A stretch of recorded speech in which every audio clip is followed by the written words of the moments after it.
સાબરકાંઠામાં ઉત્તરાયણનું પર્વ મોજ મસ્તી અને ઉત્સાહભેર સૌએ ઉજવ્યો, પરંતુ પતંગોત્સવ બાદ ઝાડ થાંભલાઓ પર લટકતી દોરી લોકો અને પંખીઓ માટે જીવલેણ સાબિત બની શકે છે। આ જોખમને ઓછું કરવા હિંમતનગરના એક શિક્ષકે અનોખી અને પ્રેરણાદાયી પહેલ કરી છે। હિંમતનગરના શિક્ષક પ્રફુલ્લ પટેલ છેલ્લા 4 વર્ષથી ઉત્તરાયણ બાદ પતંગની દોરી એકત્ર કરવાનું અભિયાન ચલાવી રહ્યા છે। તેઓ લોકો પાસે અપીલ કરે છે કે ઝાડ કે થાંભલાઓ પરથી ઉતારેલી દોરી તેમને સોંપે। બદલામાં પ્રફુલ્લ પટેલ દોરી આપનારને પંખીઘર અને બર્ડ ફીડર આપી પંખીઓના સંરક્ષણ માટે પ્રોત્સાહન આપે છે। આ વર્ષે પ્રફુલ્લ પટેલે અંદાજે 35 કિલોના એટલે કે લગભગ પોણા 2 મણ જેટલી પતંગની દોરી એકત્ર કરી છે। પ્રફુલ્લ પટેલે સંદેશ આપ્યો કે મોજ માણો, તહેવાર ઉજવો, પરંતુ માનવ અને પંખીઓની સુરક્ષાનું પણ એટલું જ ધ્યાન રાખો।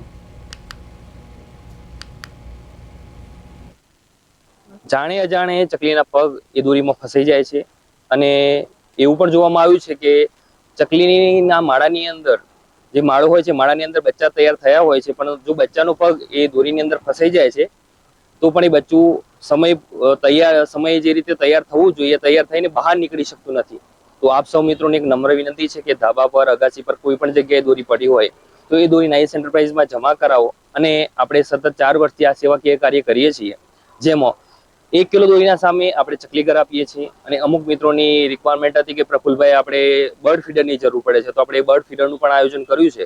અને એની સાથે સાથે જો મિત્રોને બર્ડ ફીડર ના જોઈતું હોય અને અનાજ જોઈતું હોય તો આપણે 1 કિલો અનાજ પણ આપીએ છીએ। પ્રફુલભાઈ સાહેબ છેલ્લા 4 વર્ષથી આ દોરી રસ્તા ઉપર જે પડેલી દોરી હોય એના કારણે ચકલીઓ, કોઈ પશુ પંખીઓ, કોઈ માણસને લાગે એવું નુકસાન થાય દોરીઓથી, તો છેલ્લા 4 વર્ષથી સાહેબ એ દોરીઓ જે પડેલી રસ્તા ઉપર એ પાછી લે છે અને એના બદલામાં વળતર આપે છે। કોઈ દાણા આપે છે, ચકલી ઘર આપે છે અને સાહેબનું સારું કામ છે અને આ કામ માટે સાહેબનું બિરદાવું છું।